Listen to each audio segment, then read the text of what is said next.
Olá, tudo bem com vocês? Que bom que vocês chegaram, estava dando aquela ansiedadezinha, mas calma, é uma ansiedade boa.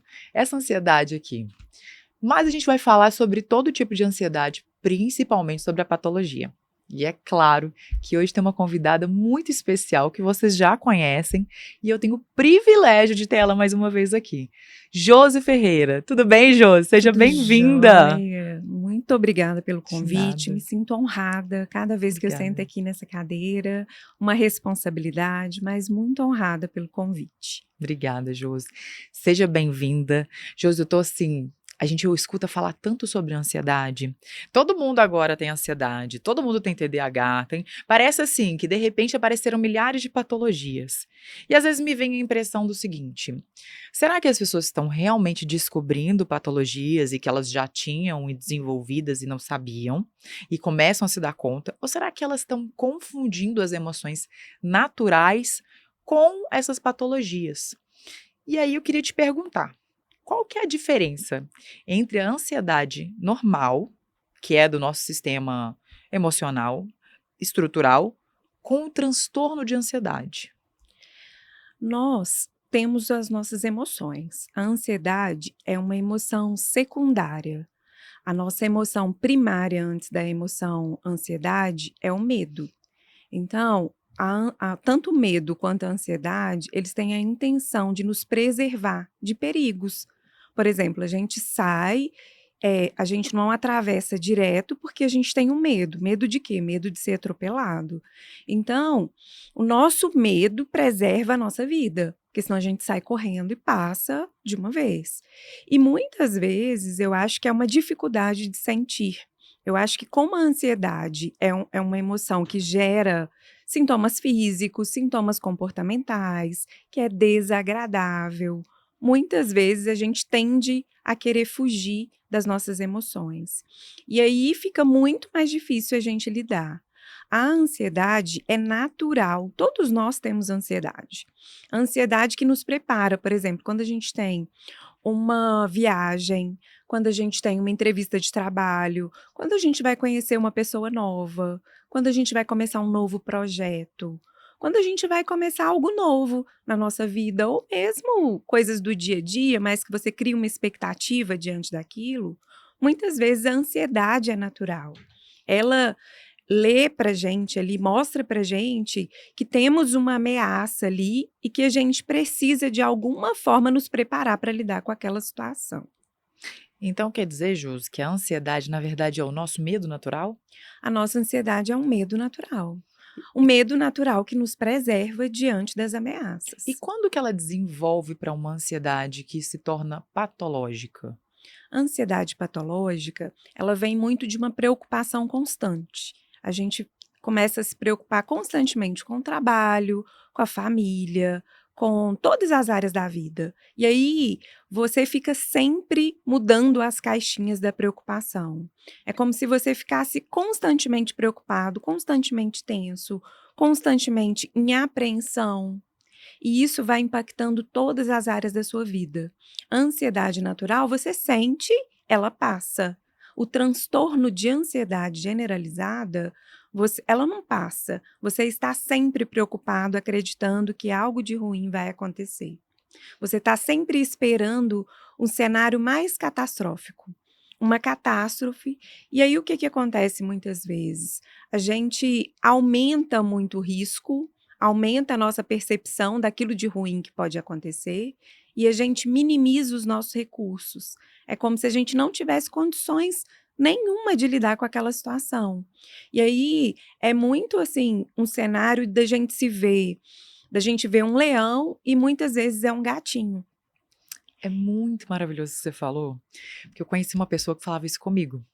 Ele me contou uma vez uma história de que ele passou por uma situação difícil, que ele teve que, enfim, apresentar alguns documentos sobre as finanças do ano e tudo mais, e que ele ficou muito assustado. Ele falou que ele ficava olhando o leão e ele ficava assustado com o leão, mas que quando ele resolveu viver a situação e se aproximar, ele falou que foi quando eu fui chegando perto e resolvendo, eu vi que na verdade não era um leão, era só um gatinho. E é verdade, porque a gente tem essa tendência de aumentar os fatos, né? A gente cria uma situação muito mais catastrófica do que de fato ela é. Sim. E aí vai vivendo uma verdade que não existe. E aí a gente entra muito nessa questão da imaginação. A gente vai imaginando todos os cenários. E as pesquisas apontam para gente que a maior parte das preocupações que temos não acontecem. Só que aí a gente vai ocupando, né, a nossa mente com muitas preocupações. E isso vai aumentando mais ainda o nosso estado de apreensão. E a gente vai ficando ali sempre esperando que algo muito ruim aconteça e que a gente não vai ter recursos para lidar. Olha só que curioso. A bolsa, ela tem um recurso que chama efeitos estocásticos. O que que ela faz? Ao ter um investimento, ela imagina todas as possibilidades daquele investimento e o que seria após aquela possibilidade. Exemplo, se eu investir esse valor em uma sorveteria, quais são as possibilidades desse investimento crescer? Ah, a gente pode aumentar o número de clientes, aumentar o número de opções de sorvetes, a gente pode fazer alguns festivais e vai desenvolvendo. E aí ele pensa em todo o crescimento dentro daquele investimento, dentro daquela sorveteria e mais todos os outros, o restaurante, o carrinho de pipoca, a marca de refrigerantes. E aí, depois que ele escolhe onde ele vai apontar, ele de novo tem que fazer isso para o negócio. Cada passo que ele dá, ele precisa imaginar todas as possibilidades. E eu, sem saber disso, fazia isso com a minha vida. Eu pegava e me imaginava numa situação, só que eu não fazia isso de maneira positiva. Eu pensava assim: eu vou me proteger e vou imaginar o que pode acontecer para que eu esteja passos à frente caso aconteça. Então eu vou a este lugar. E tem essa e essa e essa pessoa, e tem essa e essa possibilidade. Se essa pessoa fizer, por exemplo, falar alguma coisa que vai me constranger, o que que eu posso fazer? E se essa pessoa fizer um movimento que possa me deixar exposta, o que que eu vou fazer? E assim eu ia imaginando milhares de situações que me deixavam tensa, que me deixavam desconfortável e que me faziam ficar ansiosa. E eu achava que pronto, tô totalmente curada, né? Tô resolvida da minha vida. Eu fazia isso dentro de relacionamentos, ou de amizade, ou de trabalho. Eu ia fazer uma entrevista. E pensava assim: e se a pessoa me perguntar sobre isso, isso, aquilo, como que eu vou responder?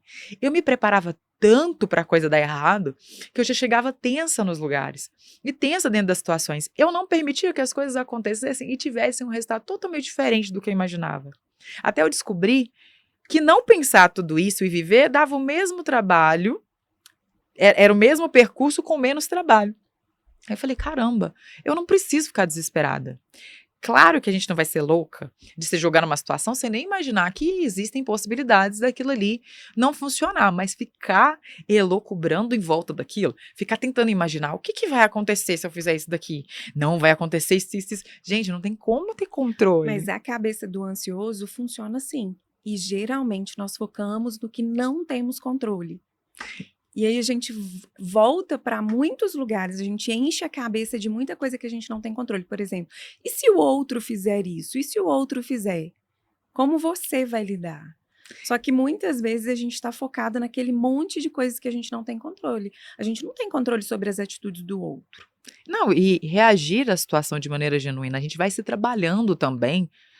Por exemplo, pessoas reativas eu sei que são as que mais se preocupam com o inesperado, porque muitas vezes elas desaprovam o comportamento, porque muitas vezes o reativo é impulsivo. Uhum. Então acontece algo que me aciona a raiva, bom, eu vou lá, reajo à raiva e depois eu vejo o que acontece.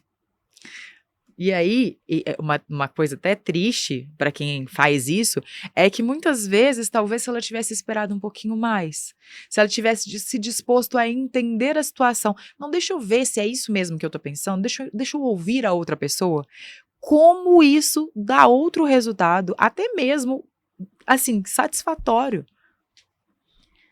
A terapia cognitiva, comportamental, ela mostra isso muito pra gente, né, que não são as situações em si que nos geram raiva, que nos geram emoções desagradáveis, né, a gente fala desagradáveis porque muitas vezes a gente não gosta de sentir, a raiva e muitas vezes é a nossa avaliação diante da situação.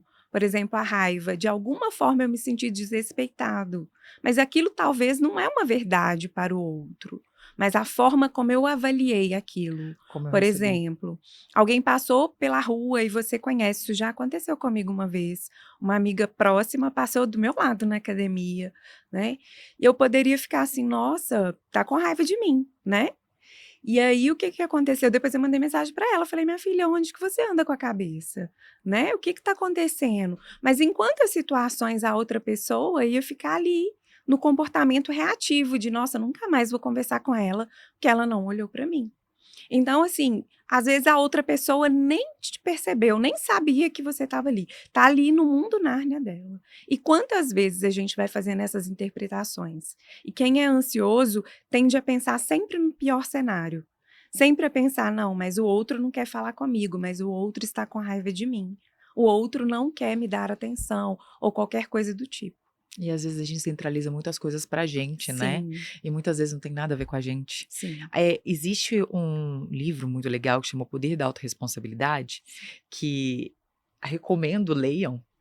Ele fala exatamente sobre isso, sobre a nossa responsabilidade sobre os fatos e sobre a gente, às vezes, se centralizar dentro de situações que não estão no nosso controle e como cuidar do que dá.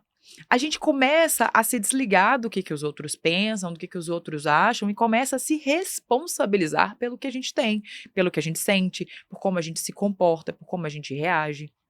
Muitas vezes é só a nossa leitura. Tá, pode até ser que alguém realmente tenha a intenção de te atacar, de te ofender, mas a partir do momento que você está bem centrado sobre você, bem resolvido, aquilo não surte mais efeito.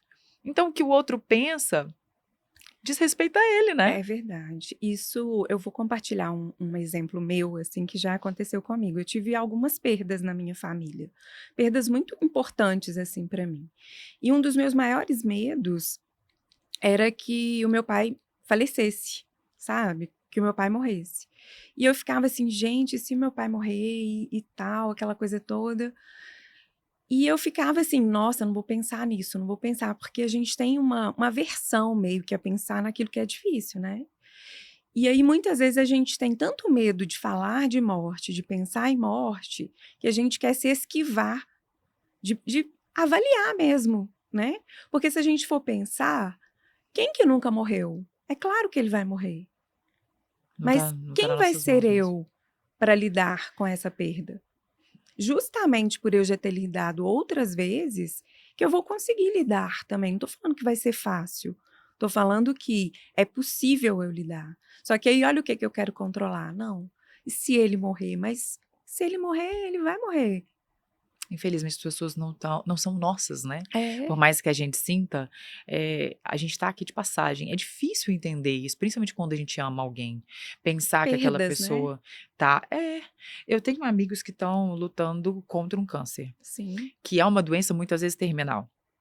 E quando eles me contaram, eu já fui pensando: "Meu Deus, será que eles vão morrer? Será quanto tempo que eu tenho com eles ainda?". E aí, quando eu perguntei pra eles: "Vocês têm medo de morrer?", individualmente pra cada um.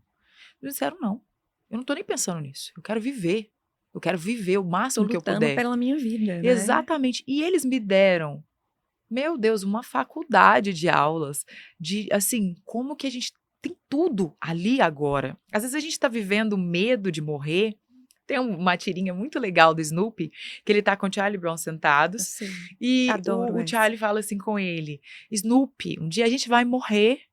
Aí o Snoopy fala: "É verdade, Charlie, mas todos os outros a gente vai viver".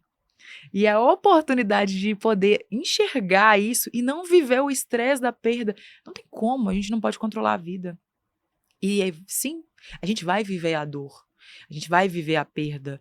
Não é inevitável e é necessário para a vida, porque a vida ela pulsa tanto para o crescer, para o desenvolver, quanto para a dor, porque isso faz parte da transformação. E Sim. por mais que a gente ame as pessoas que estão aqui, vai existir um momento em que a gente vai ter que seguir. E a ansiedade tem muito essa crença, né, que a gente é frágil, que a gente é vulnerável, que o mundo é perigoso, que as coisas vão fugir do nosso controle. E sim, né, as coisas vão fugir do nosso controle, mas muitas vezes a gente não é tão frágil assim para lidar com as situações. Às vezes a gente tem essa crença de que somos, mas quando a situação é real, a gente talvez percebe que a gente era muito mais forte do que a gente imaginava. E às vezes a gente confunde as emoções também, né? A gente atribui muito a ansiedade para todos os sentimentos, né? Vamos lá. O medo é um sentimento natural do nosso corpo de defesa. A Sim. ansiedade é o que o medo causa a partir do momento que você entra em conexão com o medo. Ele é uma reação ao medo. Aham. Beleza. Aí tem a patologia de ansiedade, que já é uma evolução da vivência intensa desse sentimento de ansiedade. Mas às vezes as pessoas também podem confundir, e aí eu vou te pedir ajuda para entender. Quando que é ansiedade e estresse? Como que eu posso definir essa diferença de tô nervosa porque tô trabalhando muito, porque o trânsito tá cheio, ou eu tô ansiosa? Você deu um exemplo muito bom, né? O trânsito. Eu olho para aquele trânsito e penso, nossa, mais um dia, o estresse ali do momento, né? E aí eu sei que eu tenho que lidar com aquele desafio, eu tenho um desafio mesmo, diferente da ansiedade. A ansiedade é o quê? É um risco de algo que pode acontecer. É algo que pode vir. O estresse não, o estresse é o seu corpo, ele te prepara quimicamente com adrenalina e cortisol para que você lide com os desafios que a vida vai trazer. Já na ansiedade, é o quê? É um estado de ameaça. Eu estou ali me preparando em estado de alerta, com todas as minhas possibilidades ali de como lidar, se algo acontecer. O grande problema do estresse é quando ele se torna crônico, mas o estresse é muito positivo para a gente no sentido de nos ajudar a resolver as coisas, nos Ficar numa zona ajudar de a desconforto, se né? colocar na vida para procurar soluções. E eu entendo também que o estresse, você tem acho que são 5 ou 6 segundos antes de entrar numa situação de estresse, você pode tomar uma decisão que muda essa válvula. Assim, eu tô numa situação que me incomoda, vou voltar pro trânsito. Eu tô no trânsito, o que aconteceu comigo hoje, inclusive. Eu estava vindo pra cá e pedi um aplicativo pra vir, e já estava com um tempo curto pra chegar. E peguei um motorista que, meu Deus, o motorista andava muito devagar. E eu queria chegar, eu estava atrasada, culpa minha, fui eu quem me atrasei. Eu queria chegar, o trânsito não tinha observado, e eu via que ele andava devagar, devagar. Eu falei, meu Deus do céu. Ai, aí eu lembrei, graças a Deus, gente, terapia é bom por isso. Olha a base da terapia. Eu pensei, tá, por mais que eu peça, eu posso até pedir para que ele seja um pouco mais ágil, eu não consigo mudar o trânsito, deixa eu observar. Então, o primeiro ponto, realmente o trânsito estava lento, ele não podia desenvolver mais do que ele estava dirigindo. Sim. Era um perfil dele ser um pouco mais lento? Sim, era. Era um perfil dele. Ele não era muito de calcular o caminho, a gente deu algumas voltas desnecessárias, porque não era uma pessoa que estava racionalizando o que estava fazendo, estava só fazendo. E sim, dirigia numa velocidade menor. Pensei, tá, talvez eu possa comunicar com ele, vai me ajudar. Olha, você pode ir um pouco mais rápido, mas tá, se ele não puder, vai me adiantar alguma coisa? De qualquer maneira eu vou chegar. E eu vou ficar aqui estressada, do lado de dentro, para depois chegar aqui, falar do programa e tudo mais. De jeito nenhum. A minha opção, minha válvula é exatamente essa. Não vou me estressar. Não vou me colocar nesse lugar. O problema não é a gente sentir as emoções. O problema é como a gente sente.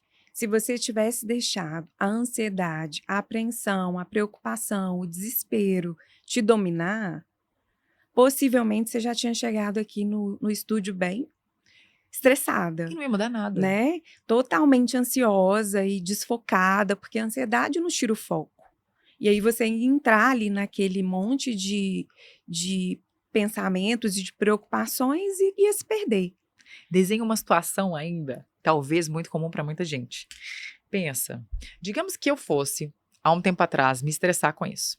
Quando eu já não tinha terapia, não estava tão bem estabilizado com as minhas emoções. Eu ia ficar, olha que loucura, gente, isso é muito sério. A gente cria coisas dentro da nossa cabeça. E às vezes a gente leva pro lado pessoal. Esse cara tá andando devagar, ele vai me atrasar. Ai, que raiva desse cara. Ele não sabe dirigir, ele é uma topeira no trânsito. Ai, não sei o que. Começa a xingar a pessoa mentalmente. Aí já tá com raiva do cara. Isso Ele que eu ia nem te falar. sabe o Uma que tá emoção vai se acontecendo. conectando com a outra, né? Exato. Aí vai abrindo a caixinha, olha o caos. Aí, Ai, já ao invés de transmitir a sua vontade, você já tá totalmente envolvido com o sentimento, vai lá e fala, olha, tem como você andar rápido? Aí, pensa o caos. sei lá qual que é a situação da pessoa, ela já estava mostrando que era uma pessoa que estava só fazendo, possivelmente uma pessoa emocional. Daí ela me vai e recebe isso de maneira pessoal, não, mas que mulher grossa, que mulher mal educada, não vou andar mais rápido, agora eu vou demorar mais ainda. Aham. Isso acontece muito, Meu né? Porque Deus! quando a gente reage com a emoção, principalmente com a raiva, a pessoa não enxerga o que a gente fala. A pessoa enxerga como a gente reage diante daquela situação. E olha eu girando uma situação pior pra mim. Mas geralmente também, quem é ansioso tende a andar atrasado. Sim, Ou às vezes é atrasado, às vezes é muito adiantado, mas ele está sempre ali hipervigilante ali com relação ao relógio. E aí o que que acontece quando você está atrasado? Você acaba aumentando o seu nível de adrenalina, e aí você fica sempre ali naquela adrenalina, no sempre cortisol lá em ali cima. achando que você tem que apagar incêndio o tempo todo. E aí os níveis de cortisol ficam muito elevados. E você acaba ficando mais reativo, mais irritado, se coloca ali numa posição que, nossa, toda hora você está preocupado com alguma coisa, porque se você já chega atrasado, não dá tempo de pensar, já está ali sempre. Que a primeira coisa que altera quando a gente fica ansioso é a nossa respiração. Fica acelerada, né? Uhum. É Fica parecendo que a verdade. gente está correndo do cachorro, né? Gente, e aí muitas vezes a gente nem percebe, o que é pior. Aham, E, sim, e essa alteração, né, de respiração, batimento cardíaco que acelera, sim, ele estreita as nossas artérias, não é? sim. E a gente raciocina menos. Claro, É isso. claro. Então, pensa que ficar com raiva te deixa um pouco menos inteligente para resolver situações Não, e difíceis. sentir a emoção de uma forma mais intensa, você não consegue pensar, porque muitas vezes você fica ali fusionado na emoção. E você não é uma emoção, você sente a emoção. Nossa, mas isso é sensacional. Que existe, inclusive, no filme, que eu acho que é a cena mais linda do filme, não querendo dar spoiler, mas a hora em que a alegria fala para a ansiedade. Mas você não é a Riley.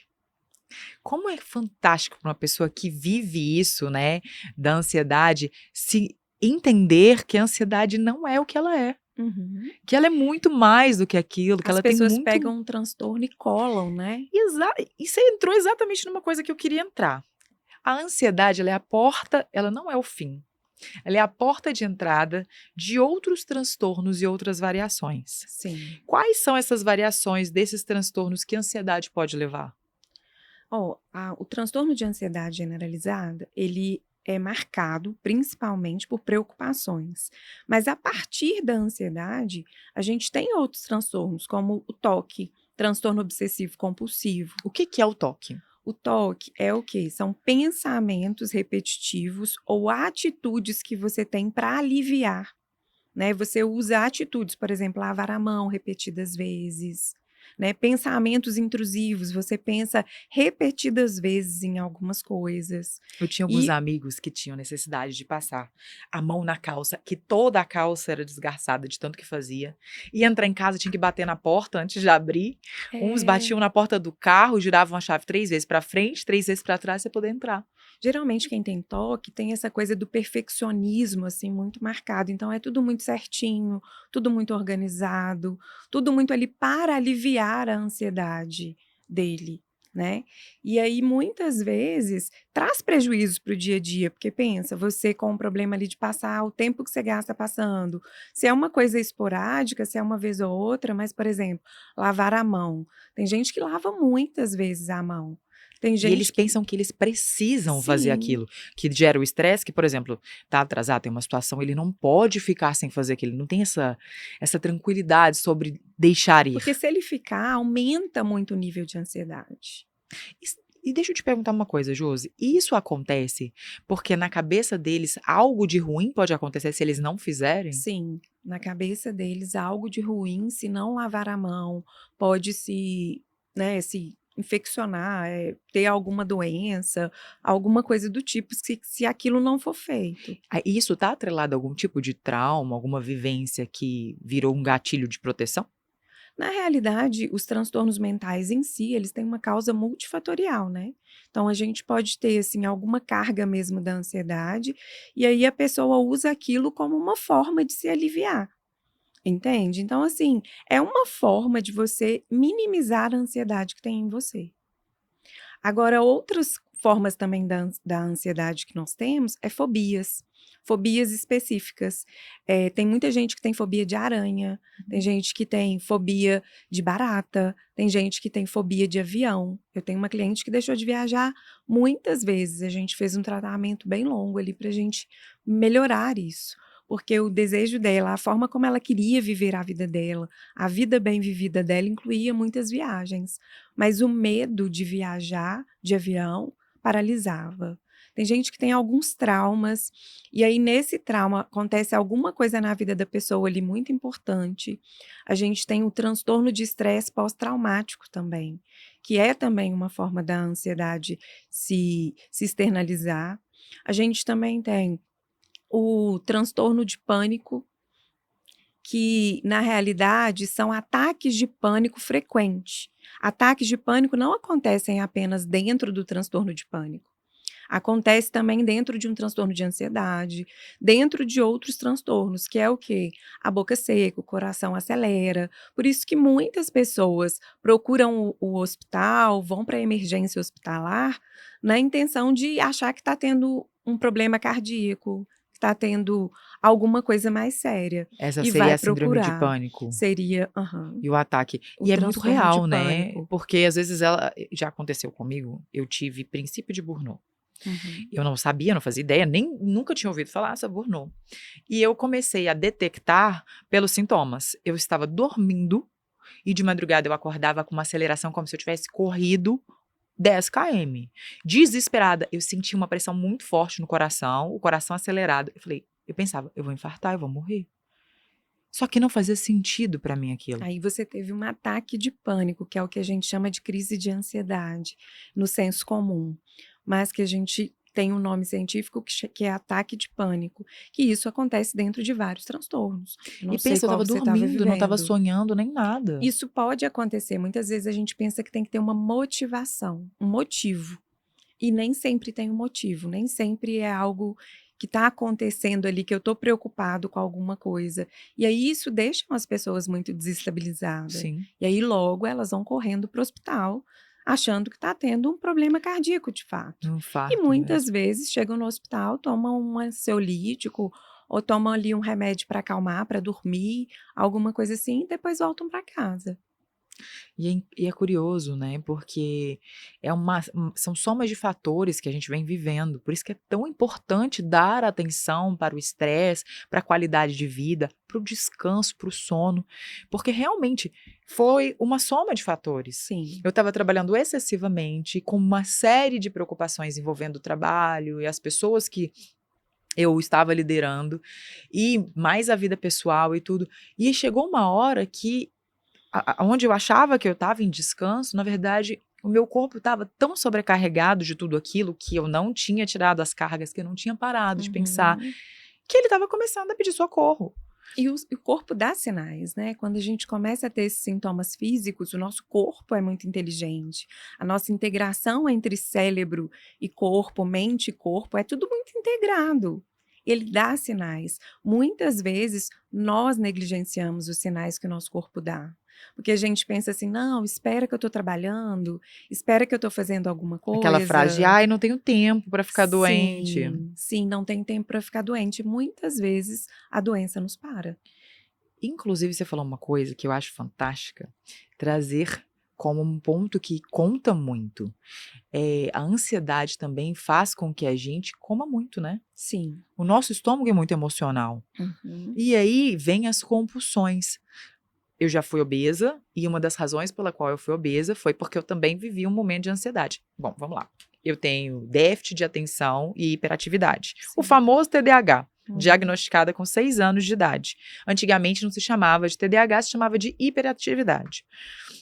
Então eu tenho uma tendência à ansiedade muito grande. Sim, é uma comorbidade dentro do transtorno. Exatamente, porém, contudo, entretanto, todavia, com o tratamento, eu consegui equilibrar isso.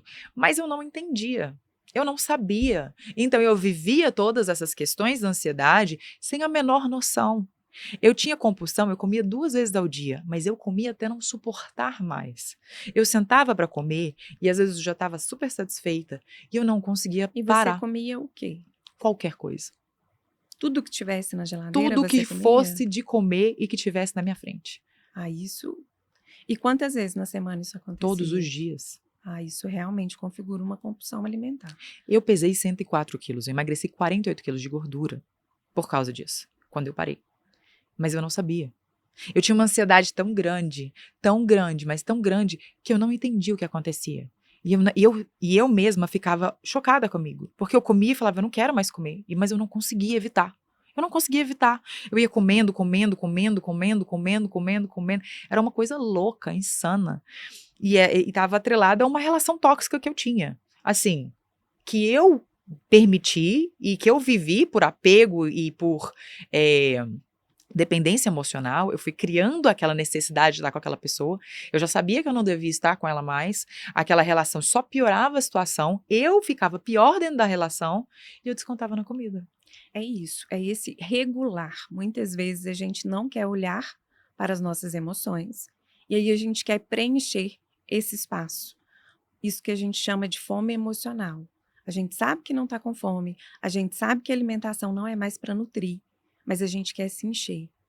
E aí a gente se enche dessas emoções, dessas comidas, para alimentar as nossas emoções, porque a gente não consegue perceber o que essas emoções querem nos dizer.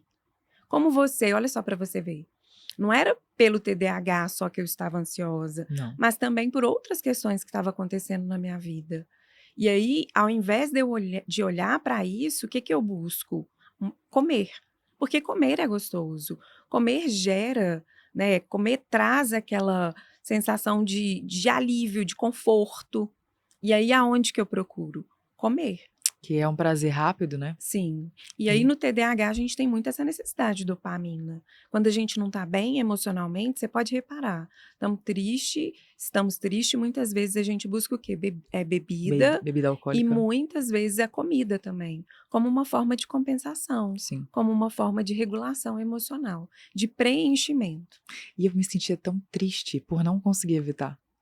Eu não entendia o quanto aquilo eu precisava de cuidado. E eu precisava me cuidar. Eu precisava de um tratamento.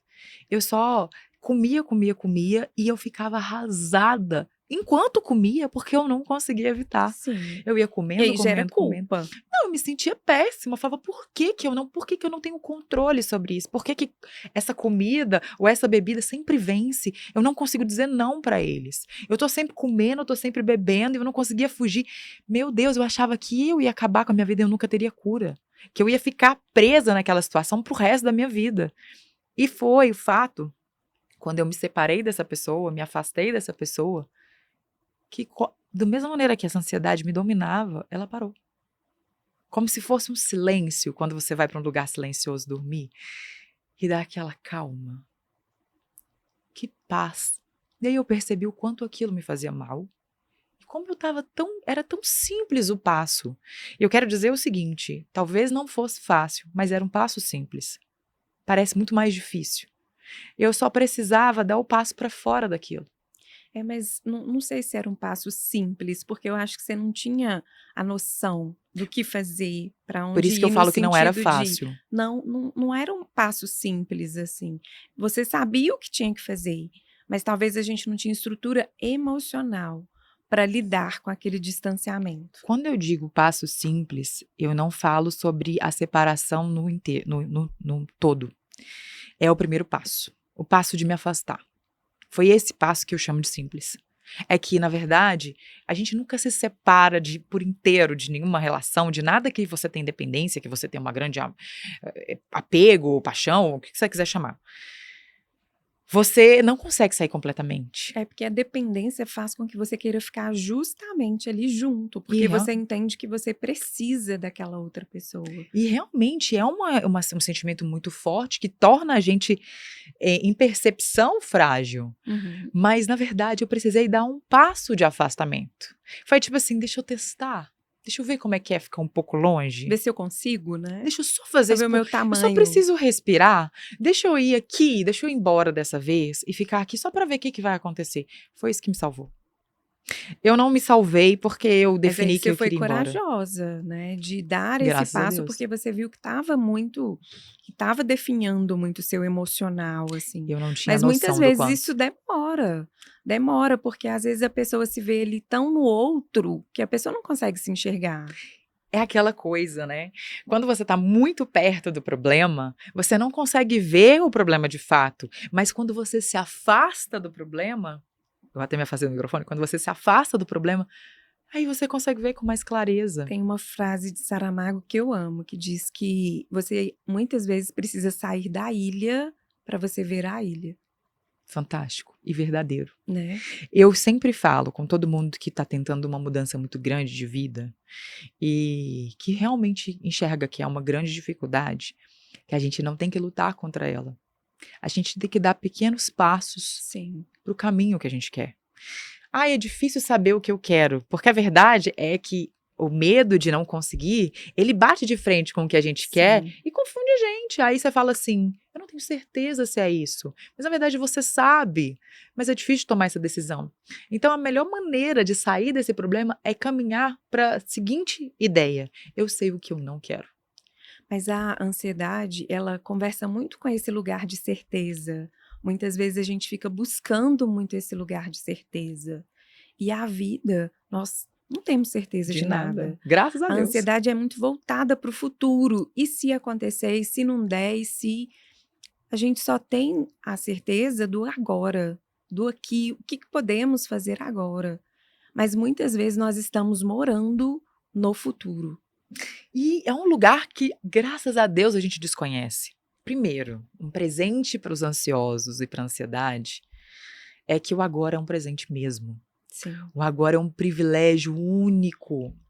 Esses meus amigos que estão passando por doenças que debilitam muito, que castigam muito o corpo, muitas vezes eles querem viver, mas eles têm que ficar de cama, eles têm que fazer tratamento. Uma delas, inclusive, já teve aqui no programa, que eu amo muito, a Jo. Quando ela vai para a quimio, ela faz um piquenique. Ela é alegre dentro dos processos dela. Não que ela tivesse que ser, porque tem o nosso momento de dor. Sim. Mas ela entendeu que todas as oportunidades de viver para ela precisam ser bem aproveitadas da melhor maneira que ela puder. Muitas vezes o nosso medo da morte vem daí, né? Por como a gente está vivendo a nossa vida. Essa coisa da finitude nos assusta muito, porque a gente muitas vezes não tem muitas certezas. Mas esses medos nos conectam muito com como estamos vivendo. E o que que nos aproxima? A gente saber o que a gente quer, talvez a gente não vai ter certeza absoluta do que a gente quer para a nossa vida. Mas a gente precisa entender o que nos aproxima e o que nos afasta.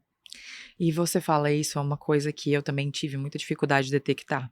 Eu sabia que o meu relacionamento não era para mim mais, que não dava certo, que eu não era feliz. Todos os meus amigos me falavam, a minha família já tinha me alertado. Eu tinha, mais do que qualquer pessoa, porque eu não dividia, eu era muito reservada, milhões de motivos para não estar ali. Mas eu, infelizmente, não conseguia sair porque o meu medo de ser abandonada. Eu achava que eu tinha medo de ser traída. Aí eu fui traída muitas vezes, muitas vezes. E continuei. E aí eu mesma me perguntava: isso é inadmissível para você? Por que que você tá aqui ainda? Porque eu ainda tinha medo de ser abandonada. Por uma coisa que eu nem queria mais para mim, mas eu estava ali porque eu tinha tanto medo de que aquilo acontecesse, que eu não conseguia olhar para mim e me resgatar. E aí o medo de você ser abandonada, muitas vezes o medo é tão intenso que a gente age de encontro àquilo. Ah, E aí você atrai o seu medo? as nossas atitudes são muito direcionadas para que aquilo aconteça. Porque se você pensar, o outro não te abandona, mas você, muitas vezes, é gente que se abandona.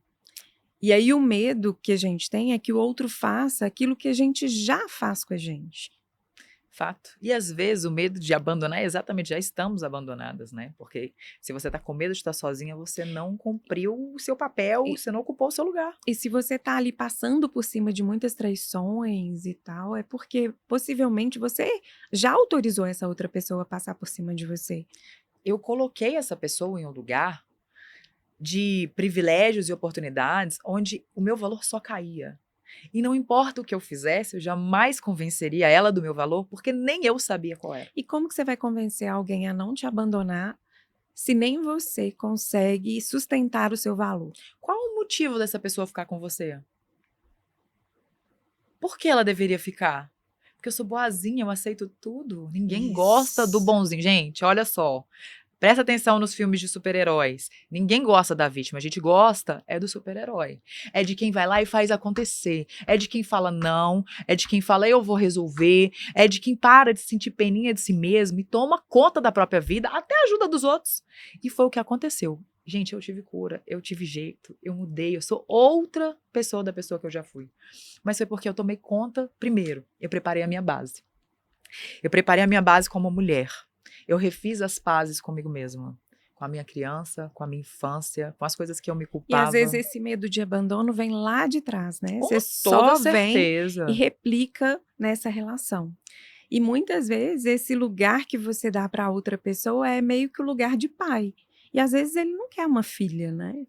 E as coisas vão andando, às vezes, de caminhos diferentes, né? A verdade seja dita, essa ferida estava lá, não tinha sido cuidada. Eu não me perdoava pelas falhas, pelos fatos que eu já tinha. Então, quanto mais eu fui tendo oportunidade de viver momentos que colocavam isso em teste, mais eu caía lá. Mais incertezas eu tinha, mais frágil eu ficava, mais eu consultava alguém para me salvar. Mas você não acha que muito é dessa falta de sustentação em você? É muito de ter uma vida, e eu acho que isso acontece muito hoje. E acontece muito com mulheres até financeiramente estáveis. Eu tenho uma cliente que fala, Josi, quando eu tiver minha independência financeira, tudo vai se resolver. Não, tudo não vai se resolver quando você tiver, porque tem muita gente que tem uma independência financeira, mas é dependente emocionalmente. É quando você estiver cheia de si, é quando você estiver mais conectada com você, que muitas vezes essas questões vão resolver. Eu já vi isso, inclusive, mulheres que atrelam isso ao próprio corpo. Ah, quando eu colocar meu silicone, quando eu ficar magra, quando eu ficar com a bunda assim, etc. Aí é exatamente isso. Perfeito, pontual, maravilhoso, Josi. É sobre você. Quando você constrói ou reconstrói ou desconstrói e constrói de novo a sua base, sobre entender quem você é. Ah, eu escuto muito falar que a gente não pode falar que a gente é bonita, que a gente é inteligente. Isso vale para homens e mulheres, tá? Ah, não pode. O outro que tem que elogiar. Gente, se você não reconhecer seus pontos fortes, quem Sim. você é para a sociedade, quem você é para você mesmo, o que que você tem de melhor e se orgulhar, se aplaudir por isso.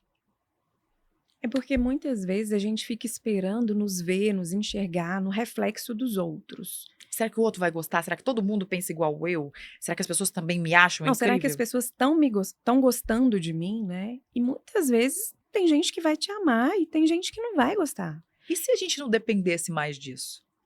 E a gente não depende disso. Só que nós somos ensinados na nossa crença infantilizada que todo mundo tem que gostar da gente. Exatamente. E não, quando eu falo se a gente não dependesse, eu falo sobre se visualizar nessa posição. E se a partir de agora eu não dependo mais? Se todo mundo. Tudo bem, tá ridículo. Sabe? Tudo bem Uhum. fazer papel tudo E o bem que é pagar um mico. ridículo, Ridículo pro né? outro, né, no caso, ou até mesmo pra gente, sabe? Vamos ter a possibilidade também de rir de nós mesmos. Quem Sim. falou que a gente tem que ser perfeito, vai aquela situação engraçada. Que também gera muita ansiedade, esse lugar de perfeitinho, de não poder cometer erro Não nenhum, pode. de não fazer nada errado, de entregar ali de tudo que a sociedade espera, e a gente vai se distanciando muito de quem a gente é. E olha que curioso, faz sucesso quem não liga. É É aquele que vai claro. lá, fala o que quiser, vai lá e não tá nem aí. Aí ele começa a fazer, sabe o quê? Gerar opinião. Aí você que não pensou por conta própria vai comprar a ideia de quem pensa sozinho. Que Sim. nem era justo, né? E por quê? Porque a gente fica com medo. Tá com medo, é normal, né? Sentir medo é natural e importante, é um sistema que nos protege. Sim. Mas ser guiado por isso, se embasar nisso, se posicionar nisso, quanto que a gente perde? Olha o tanto que a gente tem para oferecer. E a gente deixa de oferecer por quê? Porque eu tô com medo de ser cancelado. Eu tô com medo de me acharem ridículo. Eu tô com medo de começar e fazer errado. Tudo que a gente precisa viver. Mas você não acha que, por exemplo, muitas vezes é a nossa falta de coragem de olhar para os nossos medos? de aceitar os nossos medos, de entender que, às vezes, eu vou ter mesmo essa necessidade que as pessoas me aprovem, pessoas que são importantes, de ter essa validação. Reconhecimento é bom. Isso. Às vezes eu vou ter, mas eu tenho o meu reconhecimento. Eu Eu sei dependo. quem eu sou, porque quando eu sei quem eu sou e não vem aquele elogio, aquele reforço tão positivo como eu estava esperando, aquilo não me afeta tanto negativamente. Agora, quando eu estou afastado de mim, eu coloco toda essa expectativa no mundo. Eu coloco toda essa expectativa em outras pessoas. E aí ali eu fico esperando aplausos, eu fico esperando elogios, eu fico esperando porque eu estou desconectado. Então eu fico esperando o outro dizer quem eu sou. De fato, é gostoso para o nosso próprio ego ser aplaudido Sim. e ser aprovado pelos Validado, né? demais. É, mas melhor ainda seria se você estivesse sendo você e não fazendo o que a sociedade te exigiu. E também, se não for, tá tudo bem. Ter a paz de lidar, de viver com você mesmo, de estar com você mesmo, de amar. Hoje eu ouvi uma influencer falar uma coisa que eu achei tão maravilhoso. Ela falou assim que ela estava casada, ela estava sendo fiel, casada com ela mesma. Que ela era solteira, mas ela estava agindo como casada. Que ela não conversava com ninguém, que ela não estava saindo com ninguém, que ela não estava flertando com ninguém, que ela estava num momento em que ela falava que ela tinha medo de conversar com alguém e trair ela mesma. Falou que não tem nem casado que seja tão fiel quanto ela, que tem casado vivendo uma vida de solteiro, e ela solteira vivendo uma vida de casada com ninguém, imaginário. Só que, bom, isso é importante até determinada fase da vida. Existe um momento em que a gente vive uma relação com nós mesmos. Dá um tempo mesmo, sabe? Eu amo, amo, amo quando eu vivo isso. Você não tem que acordar pensando em ninguém, sofrendo por causa de ninguém. Ai, será que alguém tá me procurando? Será que alguém tá falando? Não, você tá bem com você. Você tá vivendo uma relação com você, você tá se dando esse espaço. Esse espaço para digerir esse momento, esse espaço para estar curtindo a sua presença tão grande que quando você voltar a se relacionar, você não tem a dependência de se alguém tá te mandando bom dia, boa noite, se estão te chamando para jantar, se você está sendo desejada por um, por nenhum, por 10, não Porque você importa está mais. cuidada em si, né? Mas o fato de você estar cuidada, muitas vezes a gente acredita que a gente está cuidada, a gente tem que estar sozinha, né? Não necessariamente. Não. Você pode ter uma relação com você pode ter bons momentos com você e ainda assim estar se relacionando. Mas eu falo sobre processos. É óbvio que até nisso, se você fica nisso muito tempo, você tá fugindo, não é saudável. Mas esse tempo, quantas pessoas se dão esse tempo, Sim. Muita sabe? gente tem medo, né, de ficar consigo mesmo, porque muita gente tem dificuldade de se escutar. Muita gente Exato. tem dificuldade de olhar para dentro.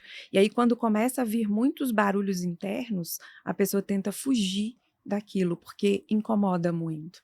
Então, aí ela vai para lugares onde tem muitas pessoas, porque aí é uma forma dela fugir de si mesmo. Mas fugir para onde quando tudo mora dentro? De quem? Como que foge de si mesmo, né? Como? Uma É, hora a gente tem que ter esse encontro. perfeito. E o caso do ansioso é exatamente essa conexão. Sim, Dentro dele existe muito barulho, muito barulho. Então é muito difícil, é quase enlouquecedor mesmo se conectar. É um processo de reconexão. sim. Josi, ansiedade tem cura. A gente não fala de cura, a gente fala sobre remissão de sintomas.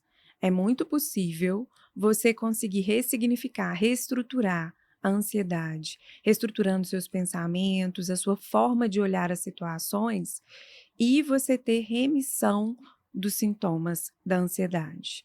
O tratamento padrão ouro que a gente tem para ansiedade hoje é o que? Terapia mais medicação, né, que tem que ter uma avaliação médica para ver se tem necessidade da medicação, mas não necessariamente você precisa tomar a medicação para sempre. Você Ai, pode aprender a lidar com a sua ansiedade e não são todos os casos que precisam de ter uma intervenção de medicação com relação à ansiedade. é importante falar que sim, a medicação faz parte do tratamento, mas ela é o Sim, controle dos sintomas, mas a gente precisa trabalhar na terapia. A terapia é que sim, faz você lidar com os gatilhos e com a gestão.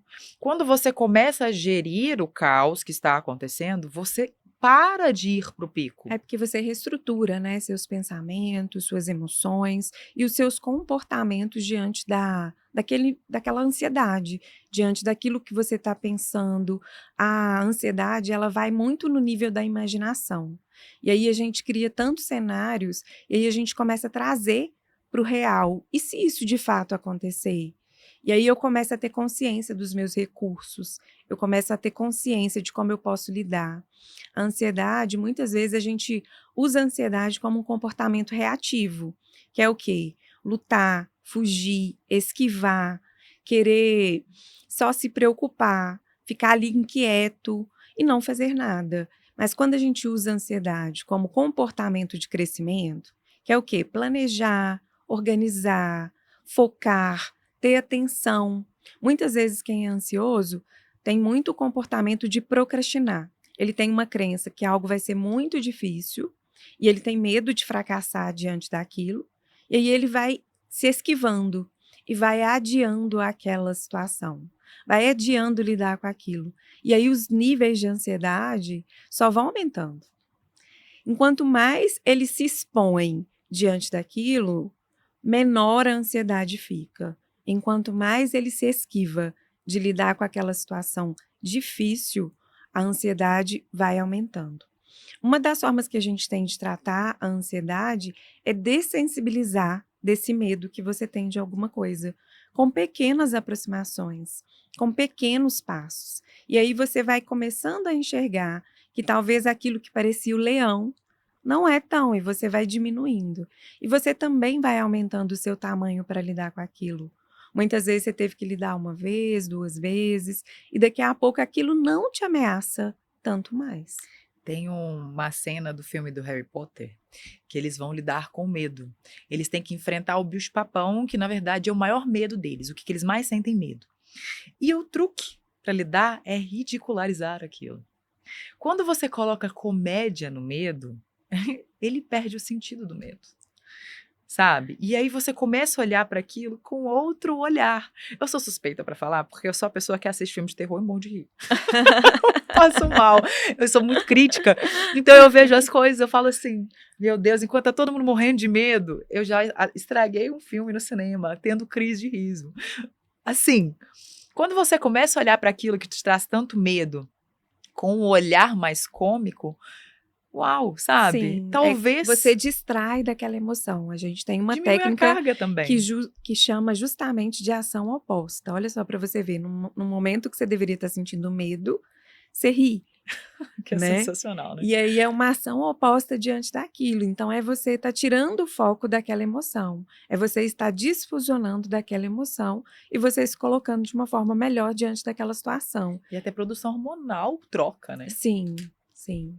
E aí você começa a enxergar aquela situação de uma forma diferente. Você começa a encontrar outras maneiras de olhar aquela mesma situação. E muitas vezes a ansiedade vai diminuindo, ou você também vai percebendo que você é muito maior para lidar com aquela situação. Traz leveza também, né? Sim. Quando você olha para aquilo e quebrou aquela imagem, criou uma nova imagem que agora te traz outra sensação, outro pensamento, você trouxe leveza para desafios que antes eram atormentadores.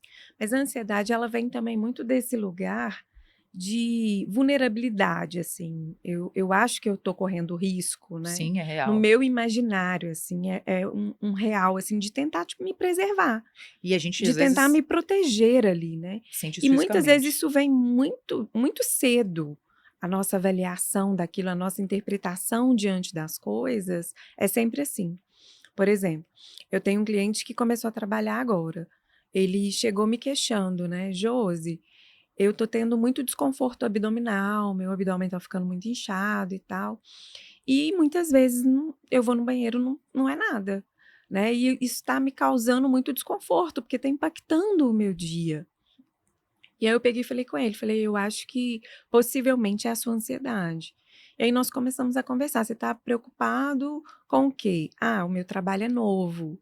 E aí eu fico pensando, será que eu vou dar conta de todo o trabalho? Será que eu vou conseguir pegar tudo? Será que eles estão gostando do meu trabalho? Será que eu vou ser contratado? E aí isso vai gerando sintomas físicos. Então, se a gente for pensar, a nossa mente é muito conectada com o nosso corpo. E o nosso corpo vai respondendo fisicamente àqueles desconfortos. Eu falei com ele, então vamos treinar respiração diafragmática e vamos melhorar. E aí a gente começou a treinar na terapia mesmo, esse processo de como acalmar e a respiração pelo diafragma e tudo, e falei, pronto, como plano de ação a gente vai treinar por 1 semana e a gente vai fazer 3 vezes ao dia. E ele começou a treinar. E na próxima sessão ele falou, olha, eu comecei a conseguir lidar melhor com o desconforto que eu estava tendo, que estava me impactando muito no trabalho. E aí ele tinha tanto medo de não corresponder às expectativas no trabalho, mas o sintoma dele ali na barriga, que ele não conseguia controlar, estava tirando ele do trabalho, com muita frequência. Desconectando ele, né? Isso. Então, o medo que ele tanto estava tendo, estava começando a se tornar real por ele mesmo, inconsciente, se sabotar. Sim. E é muito isso, né, Josi? Você falou, infelizmente nós vamos ter que encerrar, não queria que acabasse nunca nessa vida, porque tá maravilhoso. Muito obrigada, viu, Josi? Por Inclusive, nada. a gente realmente atrai os nossos medos. E às vezes a gente aumenta e a gente se direciona tanto para aquilo que a gente já vive o pesadelo antes dele chegar. De fato, a gente não pode evitar que algumas coisas aconteçam, mas por que não deixar para viver isso quando acontecer? Ao Sim. invés de ficar vivendo isso antecipadamente, pensando como vai ser difícil, como vai ser ruim. Hoje eu direciono os meus medos. Eu morro de medo de dar certo, de ter muito dinheiro, de viajar o mundo inteiro, de fazer muitas coisas boas. É isso que me dá medo. O resto, eu vou vivendo, calculo o que é saudável, o que é seguro e o Correndo que é riscos sensato. calculados, né? Exatamente. Mas eu corro risco. Porque se eu não correr o risco, eu não vou viver. E foi por causa de sair dessa zona de segurança de não posso me arriscar que eu comecei a viver. E eu acho que é muito isso, assim, muitas vezes a gente tem tanto medo de morrer, que talvez a gente tenha que avaliar, né, como que a gente está vivendo? Será que a gente não está com muito medo de viver? É exatamente. Ai, maravilhosa. Josi, muito obrigada por ter vindo ao programa. Quero que você volte muitas e outras, mais milhares de vezes. Sempre maravilhosa colaborando com tudo. Obrigada por ter esclarecido tantas dúvidas sobre ansiedade. Espero que vocês que assistiram também tenham recebido tudo isso com muito carinho e que faça sentido. Tomara que tudo que a gente contou para vocês, dividiu e trouxe para vocês, faça para vocês uma virada de chave. Que se algum momento da sua vida que você está vivendo, você se conectou, usa o que a gente trouxe para você. Se você quiser também tratar a sua ansiedade, buscar mais ajuda, a Josi está aqui. Josi, como que as pessoas podem te encontrar? Quer deixar um recado para elas? Quero deixar que você não precisa lidar com a sua ansiedade sozinho, né? Muitas vezes a gente acha que tem que lidar sozinho, que a ansiedade é bobeira, é frescura, e não, a ansiedade é coisa séria. Pode impactar a sua vida muito mais do que você imagina. Temos tratamento com muitas evidências, né? E assim, é um tratamento que eu amo, que é falar sobre ansiedade, trabalhar com ansiedade. Então, assim, tem muitas evidências de melhora, muitas técnicas que funcionam. Então, pode procurar lá, Josiane Ferreira Psi, e vamos começar esse processo aí para a gente melhorar, para a gente impactar a sua vida aí de uma forma positiva. É isso aí. E olha, já que a gente não pode escolher quando vai morrer ou como vai morrer, nada mais justo do que pelo menos escolher viver plenamente. E se você quiser, a gente está aqui. Um beijo, obrigado por ter vindo e até a próxima.